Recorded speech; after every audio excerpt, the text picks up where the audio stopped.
Welcome back, everybody, to another episode of the Next Level Minds podcast. My name is Chris Chapman, and I am your host. And if this is your first time tuning in, then this is a podcast dedicated to those who want to reach a next level in their faith, family, fitness, finances, or embrace the American freedoms that we have in this great country. And we help people reach a next level by doing a couple different things. We interview movers and shakers in their industry, entrepreneurs, founders, and successful people, ultimately how they have built their successful life and overcame various adversities, setbacks, and adversities along the way. We also do solo episodes here at Next Level Minds where we talk about various personal development related topics. Then we also have a newsletter, the Next Level Minds newsletter, that comes out on a monthly basis, talking about the topics of faith, family, fitness, finances, and American freedoms. You can subscribe to Next Level Minds, you can subscribe to the newsletter, but also share this episode with a family member, friend, or colleague if you think they'll get some value out of it, because that's how the show will continue to grow, and that's how it will impact over 1 million lives, which is really the grand vision and mission of this podcast, which is to impact over 1 million people by helping them reach a next level. Now, on to today's guest. I have the fortunate opportunity to be sitting down with Rick Walker. Rick has an interesting and amazing story where he's scaled multiple companies. He's taken a lot of risk in life. He's run for Congress in the past. He's also scaled various components of his life. He's gone through a lot of setbacks, adversities, and failures, but ultimately, he's been fortunate and humble to become very successful in life.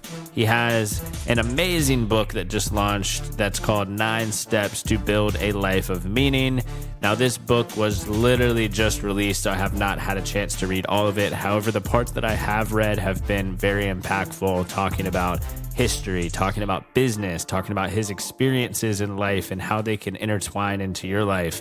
He talks about, building clarity and building integrity and building all of these other great things in your life that'll help you build a life of fulfillment. And he breaks it down in a very simple to read fashion. So Rick, I'm super excited to sit down with him in just a moment. He's got, again, an amazing story that I know will impact each and every listener of the Next Level Minds podcast. So let's go ahead and dive in to hear what Rick has to say.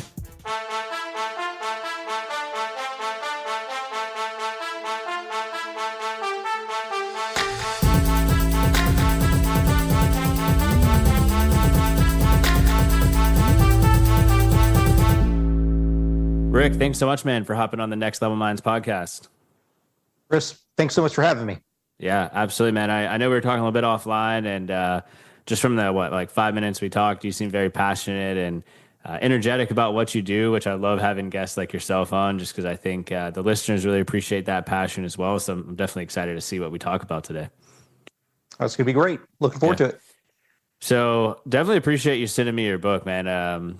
I'm not the fastest reader. I did get it Sunday, and we are recording on a Wednesday. So definitely didn't finish the whole thing, but I did skim a good bit of some golden nuggets in there. So for the listeners out there, we'll obviously touch on a little bit more about Rick's book, 9 Steps to Build a Life of Meaning. But one of the things that I wanted to ask you about in here, just to kind of kick us off, is I was skimming some of the book, right? And one of the things that really stuck out to me was a quote you mentioned in there. And it says, you become the product of your competency and integrity.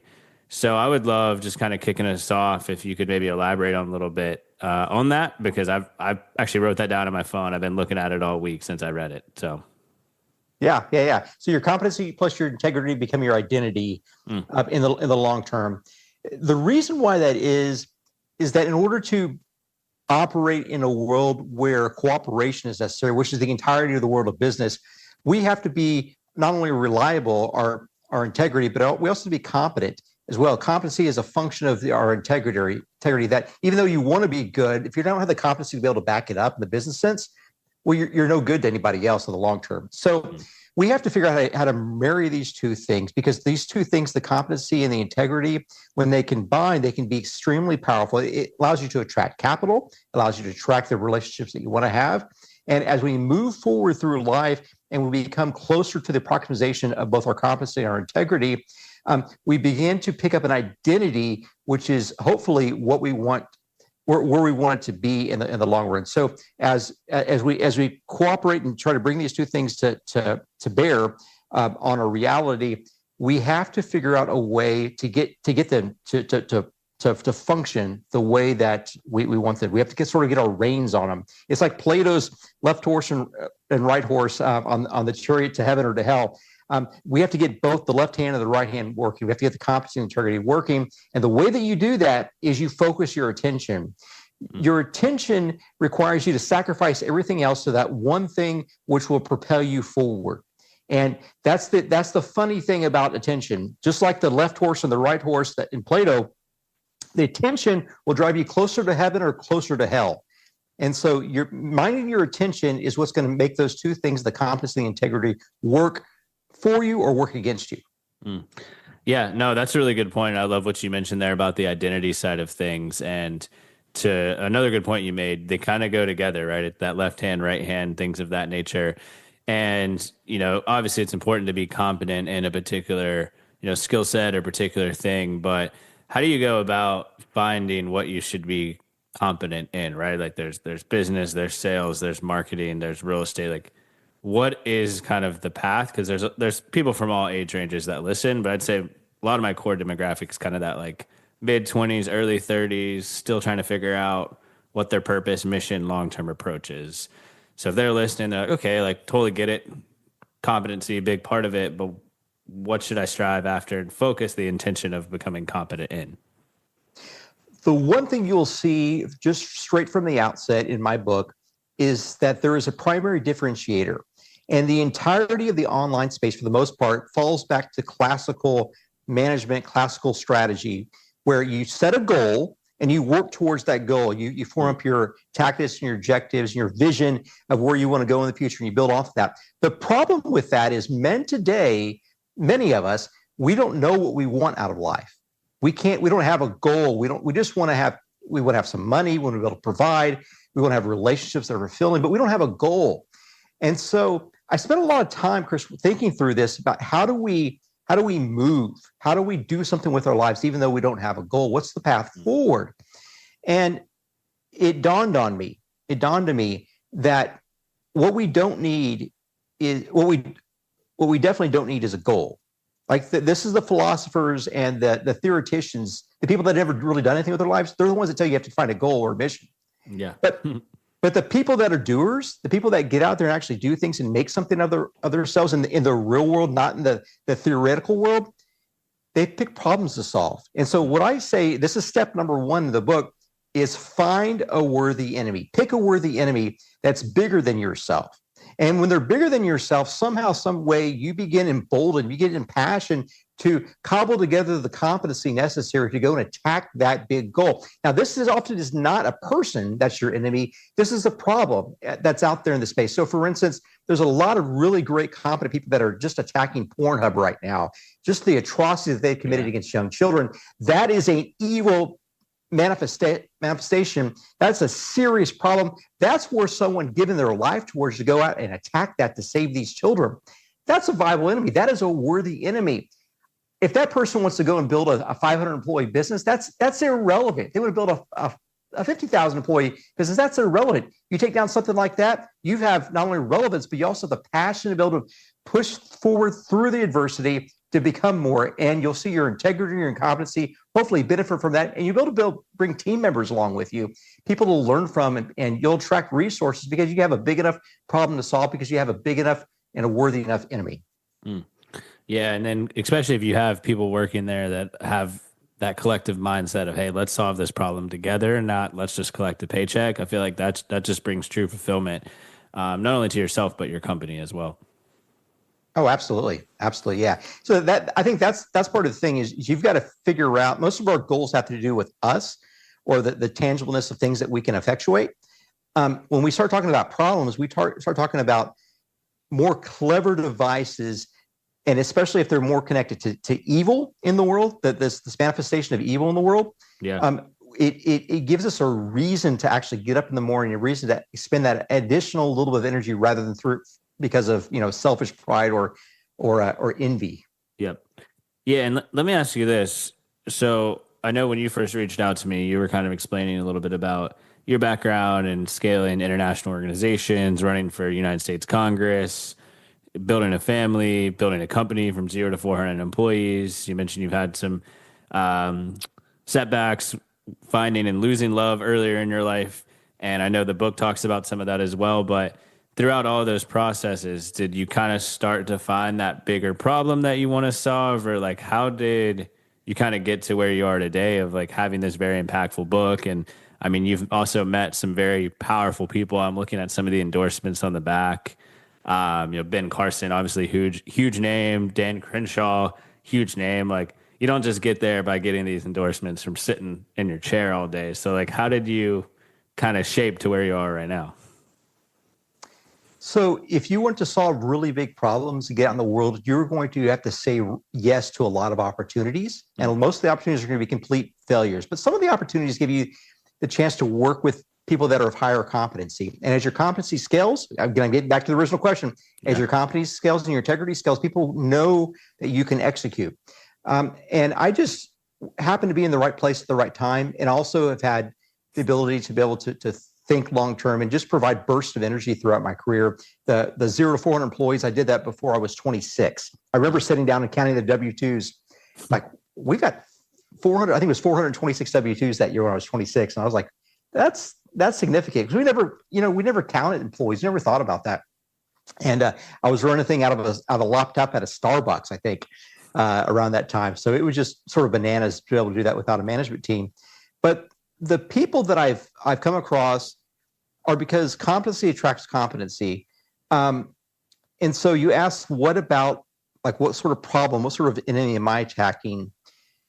My desire, Chris, is I want to rip away the comfort enslaving your potential. I want to rip away the comfort now enslaving your potential. That's what I think the big problem is. Because if we can come to an agreement that I'm going to put forth the greatest effort on the thing that bothers me the most, that one thing that breaks my heart, and you're going to do the same, well, and if we have competency, integrity, we can trust each other. We can trust each other. Whether you're working on something totally different or something aligned, we can trust each other. And if we can unlock more men, more people in our society to be able to do that, our society has a chance. There's a glimmer of hope on the horizon. But without that, we are only promised despotism and defeat. Yeah. And do you think the thing that holds people back from the, pursuit of their true potential is fear? And I mean, what's all of the things that you've been seeing right now that are holding people back? Yeah, it's a fear of failure. And the moment that you get a little bit of success in your life, what happens is imposter syndrome sets in. And so it's sort of a vicious circle. The best thing to do is to speed up the iterations. So, if you're in a sales capacity, one of the jobs that I did when I was in college, end of high school, I did telemarketing, and I'd make, I don't know, 100 calls a day or whatever it was, and just continually get rejected. Then you finally get a win. You're excited about it. But if you can build up that sort of tough skin of learning what failure is, learning what rejection is, it doesn't bother you as much. And then whenever you're able to build that up over time, that rejection, that failure, you can actually survive that. You take on a little bit more of armor to be able to go in there and try new things. And again, this is about the iterations. You have to iterate where that you have a high percentage, high probability of failure. But as you iterate, you have a little bit of a feedback loop that happens. Okay, I did this wrong, I did this right. This person reacted this way. So I know if I come across people that are of that sort of character, that sort of modality in the future, I can try this next time. And so the more things you try, the better you can do. And the more iterations that you get, the more you can rely on your intuition. The more you rely on your intuition, the less you have to think and the less delay happens, and your execution speed increases over time. So if you can sort of cobble all that together, cobble together a little bit of competency with that energy, with that big thing you're attacking in life, you can make waves in whatever area, whatever domain you're working in. Yeah, and it sounds like, from what I'm hearing, is that especially in an early age, just continue to take action, continue to say yes to opportunities. Don't be afraid of that failure. And later on in life, after you've had multiple rejections and failures, you've kind of seen it before. So it's like, oh, well, maybe it won't take me 2 months to bounce back. Maybe it'll just take me 2 days or 2 hours because I've seen this mishap before. Is that kind of what you're getting at there, the experience factor? Yeah. And I think one of the things that happens for those of us that go out, we try a lot of things. Like I'm convinced I've got to try 100 things to get one thing to work. Like I'm just going to fail 99% of the time. Now I don't want to fail 99% of the time. I'm going to do my darndest that I don't fail 99% of the time, but I'm prepared. I have the stomach, I have the fortitude that I'm going to hit the brick wall 99 times before I break through it. And so that's just sort of a mentality. And Dan Crenshaw, who you mentioned, he actually wrote the foreword to my book. He was New York Times bestselling author of the book Fortitude. That guy is just hard as steel mentally. You cannot break the guy. And it's just one of those things that when you find someone like that who is sort of alpha predator level, middle fortitude type of guy, you want to go to that sort of person and just pick their brain, try to figure out what they're thinking, what are they going through. And he did a good job of explaining that a little bit in the forward and also in his book Fortitude. Yeah. Yeah. And I think just from the mental fortitude side of things, I think it's just the more stuff you go through, the more mentally tough you get. I feel like the more tough situations you put yourself in, you build that thick skin, like the telemarketer you mentioned, that 100 calls or whatever, like 99 we're going to slam the phone on your face. But, after you've done that for a couple of times, it's like, all right, I've built up that thick skin. Like, I feel like that goes for a lot of different things in life, even just something simple like the gym. You're breaking down muscle, but it comes back stronger. Same with life situations. Yeah. And it also does some unique things. The more you study strategy in life, I'm basically just a professional negotiator. We have a commercial real estate private equity business. A lot of my business partners, they're from Eastern trading companies, like Indian trading companies, where their families have been in the trading business, the bartering business for 500 years. Yeah, they're pros. And it doesn't matter how many books I read. I'm always disadvantaged. So how do you approach that sort of situation where this is sort of ingrained, like literally ingrained, probably in their DNA? I don't know that they're better negotiators. Well, you have to play a little bit of game theory on the back end, and on occasion you have to shock them with a proposal. You have to shock them with something they weren't expecting because it sort of disrupts the continuity of their strategy, the continuity of how they're filling out the situation. And one of the things that you use to shock people is sort of an awkward thing. You say the thing no one else in the world would say because it's just such an awkward thing to say. And if you can do that and avoid, you're not embarrassed. What happens with awkwardness is that it never dissipates in a two-way conversation. It's either shared equally or it falls entirely on the other person. And the person that is most skilled at dealing with awkward situations and awkward conversations, and they sort of they put that awkwardness into the air and they just let it go. Well, the entirety of the awkwardness, the uncomfortableness, the unease of the relationship, of that conversation falls on the lesser experienced party. And all of a sudden, even if they're a more competent party in the negotiations, you have a little bit of an advantage over them just for a brief time until that unease dissipates or unease goes back the other way. Yeah. And so we can use that. So you have to feel comfortable being in awkward situations and saying the awkward things on occasion. Again, it gets back to iteration. Yeah. Yeah, I like that a lot. I mean, you hear in sales all the time, like be the last to speak kind of thing, or let it be silent and just kind of see what happens. I like that approach of just saying something maybe a bit awkward, especially if it's in like some very serious situation, and just kind of put it out there and see what happens. And you probably had that through experience of all the negotiations and things like that you've had to do in your career. So, yeah. And it's something too where people. It's a generational thing too. Like if you're negotiating with people that are in their 50s and 60s, for instance, and they're self-made millionaires, they're going to negotiate entirely different than their kids are. Yeah, true. And that's a little bit different. So I'm in that interesting age gap in my 40s where I can pivot between the two generations, and I can sometimes even help them communicate with each other a little bit better. But it's certainly something that you have to be aware of. So you got the culture issue, you have the age gap issue, you have the life experience issue, but then you also have this ability to be able to transcend the unease of situations. Yeah. Let me ask you this. You mentioned you're in your 40s. What was your belief system like towards success when you were in your 20s? So in my 20s, I began to see that I needed to do something different. And so I started to take on this sort of the challenge of how much money could I give away. And so my wife and I, we started giving large sums of money to charities. Often it was over half of our income. And so we wouldn't save everything. We just give everything away.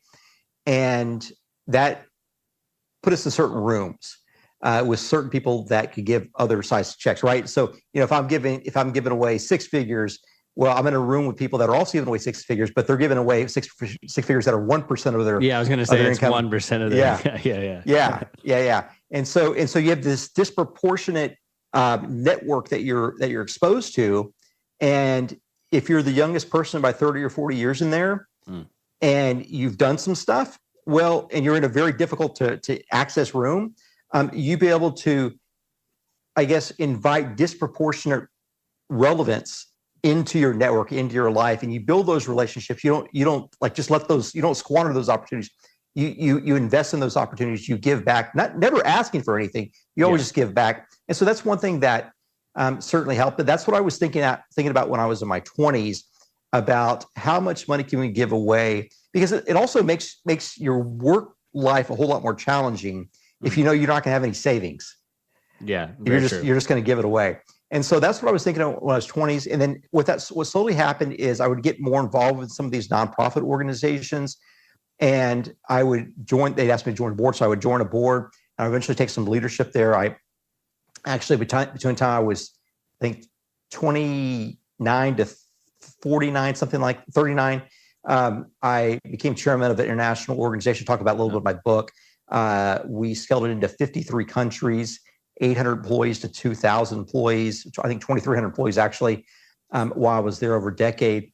And so I did that and another nonprofit kind of volunteer job half-time, and then I worked about 8 hours a day on top of that. So kind of a 16-hour work day, but business 8 hours and nonprofit for 8 hours. And that's sort of how I began to think about things until my kids started getting older and life got more involved. Yeah. So did you grow up seeing a lot of stuff in the nonprofit space, or did you just get fairly interested in it as you started progressing through life?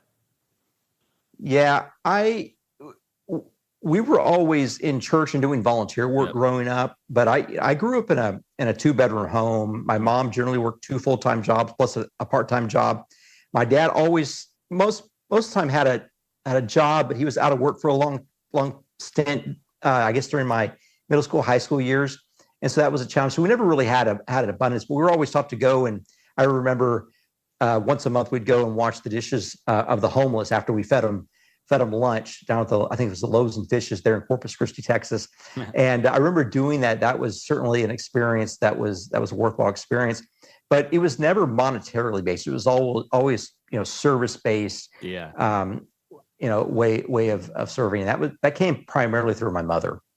Yeah, because I was looking at your LinkedIn and your title says servant. I thought that was kind of interesting. What's the story behind that? A weak leader uses their job title. Yeah. Like I could put chairman or CEO or whatever I want to on my job title. But I'm better than that. Now I don't say as a cocky standpoint. Yeah. But I don't want people to respect me for my title. I want people to respect me for me. Yep. And I want to be able to have relationships with people despite the titles. And so, I lead a number of CEO, small groups or organizations and events, that sort of thing. And everyone else in the room, they're using, their family office, founder or CEO, or there's someone with some sort of title like that. I'm the only one that uses the servant title or a nonchalant title like that. And it seems to propel me a little bit more that I have. Again, I don't know about everyone's. A lot of these people are Fortune 500 CEOs too. Yeah. I don't know about everyone's network, but I suspect I have a better network of relationships than the average person that uses the CEO title.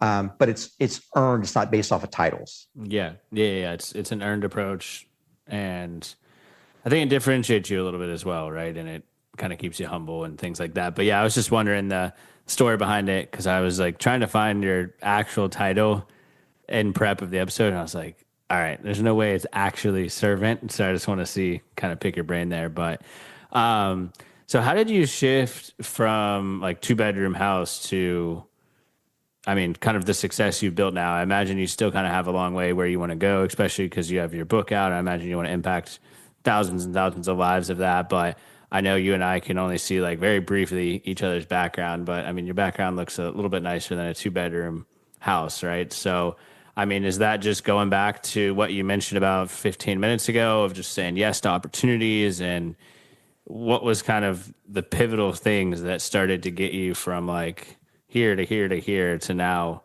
kind of what you've built, you know? Yeah. So there's two different angles to look at it. The first thing is I think it's sort of a miraculous thing that I met the right people at the right time. Yeah. I think it was probably, I've told people this before. I think it's probably been my mom in some closet praying for me at some point. Maybe she's been praying for me my whole life. I don't know. Yeah. But I suspect she probably has. And I suspect there's a lot of people that are tertiary to a lot of us that have been praying for us and thinking about us and encouraging us that we never really connect to, or the success that we have or haven't had. But I think if you look at the tangible things that happen, I was a sophomore. I came home from college for one summer to Corpus Christi, was going to school in Oklahoma City, 9 hours away to college in Corpus Christi. And I did my telemarketing job. I went back to do it for a second summer in a row. And I remember I had headphones on like this. I was in the call center. I was getting ready to make my first call for the summer. And I crushed it the entire summer beforehand. I was really, really good at it.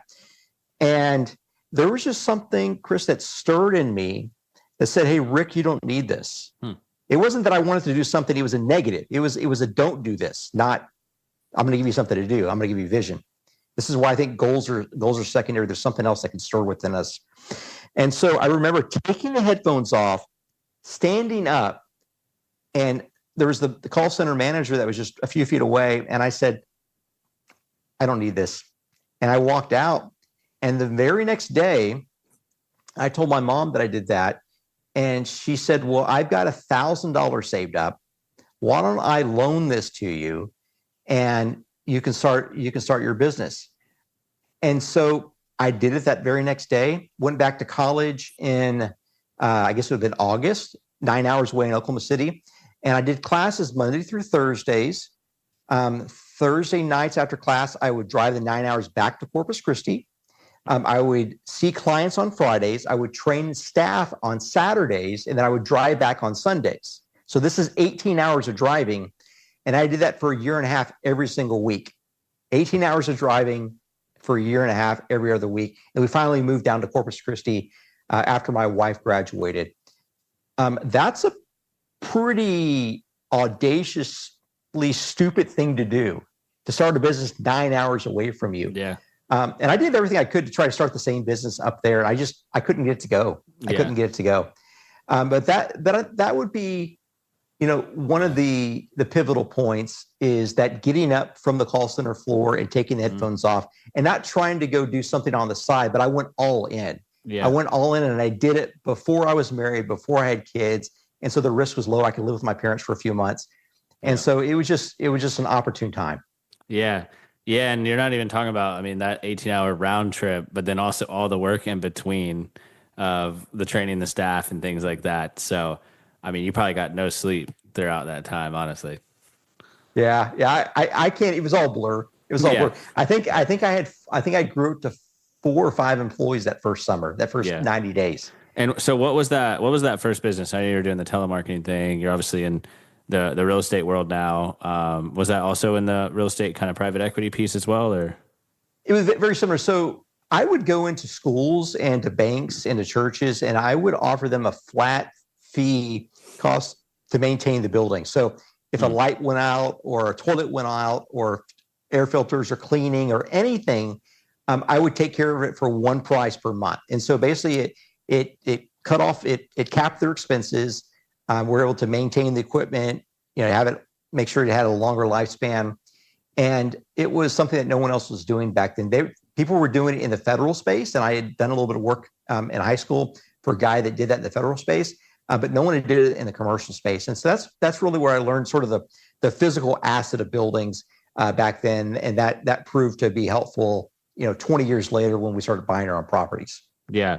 Yeah, and I like that you've kind of just stuck in the same ecosystem, honestly, throughout the last 20 years. I mean, you've obviously started a lot of different things, but I'll meet some people that are like, started this company on this side, and then I did a consumer products company, and then I did a tech company. I'm like, that's so much going on. But like, you are pretty cool because you've kind of kept the same general sphere throughout all the stuff that you're doing, which I like. Yeah, I'm not smart enough to pivot anywhere else. Yeah, I mean, the pivots, I'm like, that's insane. I'm like, but what if you just went super deep in that one industry, which it sounds like you've been doing. So let me ask you another question about the book. Did you get inspired to write this because of the, deeper purpose that you mentioned earlier of just so many people aren't reaching their full potential? And you're like, okay, like, let me make some practical steps that people can actually get some meaning out of their life. Just kind of curious the backdrop, I guess, to start writing this.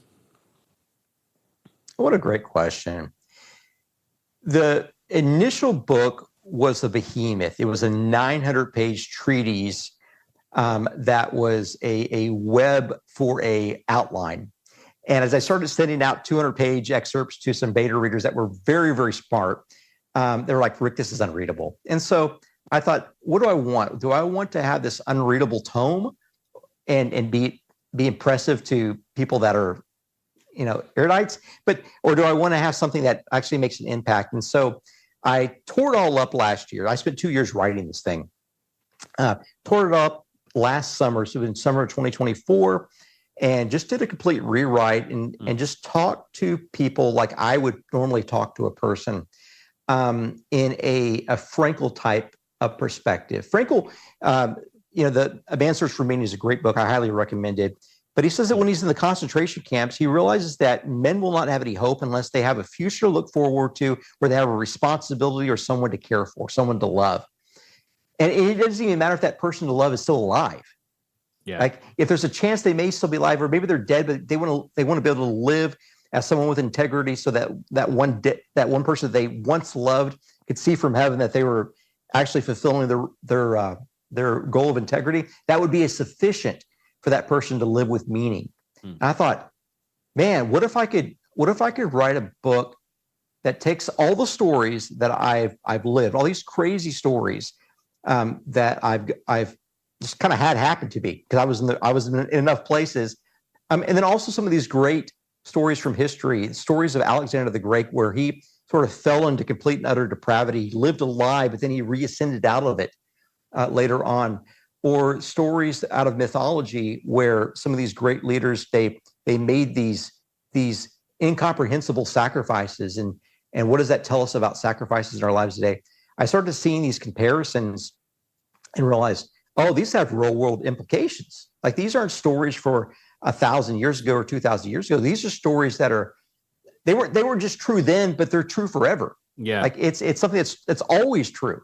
And so it's a higher degree of truth rather than something that was true historically. I thought, well, I've got to get all these great stories together. And I probably have read 1,000 books over the last 20 years since I started a business. And I thought, what if I could pour the wisdom from 1,000 books into one? And so that's what 9 Steps to Build a Life of Meaning turned out to be. Yeah. Yeah. From the part I've looked at so far, I like that it intertwines history in there, music, art, business. Like there's so many books that maybe just talk about business, and there's so many history books that just talk about history and backgrounds, but yours is pretty all encompassing, which is super unique. Yeah, I'm going to give you a ton of quotables. I like to call them bangers. Yeah, that's it. So I'm going to put whatever sort of lesson in a memorable quotable phrase for you. Let me give you a couple of examples, because I think you could retain these a whole lot easier. If I'm talking to someone that is sort of seeing a hopeless situation, and I'm trying to inspire them, I can't tell them, hey, look up, everything's gonna be all right. That doesn't mean anything. But if I put it propositionally, if I say that I believe that if a drop of hope exists somewhere, it threatens all threats everywhere, I can logically prove that my hope can threaten your hopelessness, and it can overcome all threats that could be out there on the horizon for you. Because I believe that you will reascend out of this. And as long as there's someone in the world that has a drop of hope, man, the whole world has hope. And so there are these little sorts of sayings. So if a drop of hope exists somewhere, it threatens all threats everywhere. Like, man, I need every man to believe that. I also need every man to believe that they have to give in order to receive. It's the law of reciprocity. So you take a look at C.S. Lewis's great line that nothing that you have not given away will ever really be yours. Nothing that you have not given away will ever really be yours. If you rewind to what I told you about 20 years ago, where we were giving away 50 and 60% of our income, why were we doing that? If we spent it on ourselves, we would have lost it. Yeah. But if we invested it, we gave it away to people that really, really need it, for causes that really, really need it, well, I captured it. I captured the value. I captured the asset, because the final ultimate termination of it was not in this world. It's in the next world.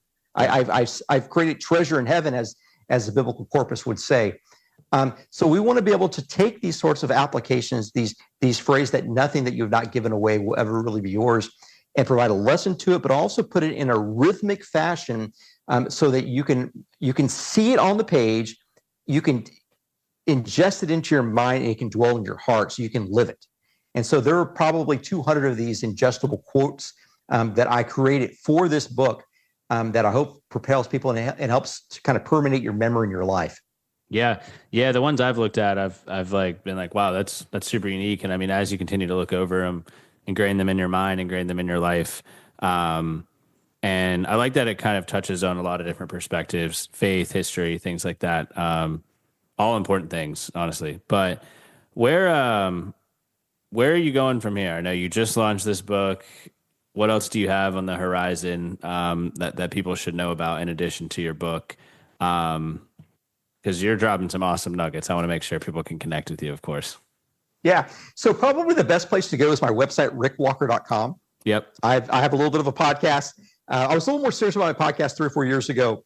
I had guests like Dr. Ben Carson, like Dan Crenshaw, Senator Mike Lee, Grammy Award winner Lee Greenwood, Donald Trump Jr. Came over to my house and we did a live audience podcast there for charity. And so we've done a lot of fun things and be able to broadcast them. That one, by the way, we did something crazy. We had a 5-camera setup. So on the intro, think about this. You got Secret Service at your house. Yeah, I was and they've been been there for 5 days. They've been there for 5 days already. And you've got a couple hundred of your friends. You got open bars. They've been there all day. And he shows up, Secret Service motorcade, and you've got 5 cameras rolling. And people don't know, like, doing like a 1 or 2 camera setup is kind of like what 90% of YouTubers do. If you're big time like PBD, you might do 3 or 4 cameras. Yep. But if you're doing 5 cameras, like that's outrageously elaborate. And so you can kind of see this on the intro there. So we just did some fun stuff for a couple of years. So we see it on the website. But what really I'm pouring my passion in these days is my biweekly newsletter, where I drop golden nuggets like that. It's basically a 3-2-1 newsletter where I'm going to give you 3 of these bangers. I'm going to give you 3 of these quotes that you can steal. Like, I'm going to give you permission to rip them off, and I'll include some other people's quotes in there. I'm going to give you 2 videos every other week, generally a lesson and also sort of a sit-down interview with people. We sent out the newsletter yesterday, and the interview was Tony Busby. And if you don't know who Tony Busby is, he is the most savage trial lawyer on earth. He's the guy that's representing the victims going against Diddy and Deshaun Watson and Travis Scott, the most evil entertainers in the world. This one man's attacking all, and he's one of my very closest friends. Just an amazing man. But we'll do really cool things like that. And then the ones, you get 2 videos, three bangers, 3 quotes, and then one, I'll either give you just a crazy, thick, rich essay that'll talk about reality, talk about pursuit. I'll give you some tools in there, some hacks in there, or I'll give you some just straight out gnarly questions to consider. That things like, what would you do if you knew you could never die? Or why is it that your pocketbook predicts your destiny? And so if I can get people to think at least every week or 2, well, that's my goal. And so this is happening through the newsletter. And then we also have some really cool things depending on when you get to the website. There's a bonus unlock page on there, which is really cool. I am doing the book is called 9 Steps to Build a Life of Meaning. I'm going to do a live event later on in July, and check the website for this date. It's going to be called the 10th step. The 10th step, annihilation or metamorphosis. It's from Marcus Aurelius' great quote, wait for it patiently, annihilation or metamorphosis. You'll get one of the two in your life. Yeah. And true. So this is gonna be a live, like no holds barred event where I'm just gonna go for it. I'm just gonna set down the 10th step and we're gonna rock and roll, and it's gonna be live. It's gonna be a blast. And so that'll be on the website. Yeah. Yeah. No, that's awesome. You got a lot of cool stuff. I love the newsletter approach, by the way, of doing the videos, the quotes, the essay in there. I feel like it's pretty diverse with like the content that's coming out rather than just a couple paragraphs every other week. Similar to your book, it's got a lot of different perspectives in there and a lot of different industries that you touch on. So, and I appreciate you coming on. This was fun. Also, you're very introspective. Like, I'm already thinking about those questions that you brought up. I'm like, huh. So I know for the listeners out there, definitely dive into this book. I only had a couple days to try to read it all before this podcast. So you guys will have much longer than me. So you'll probably get a lot more out of it than I did in like a 3-day quick read period. So.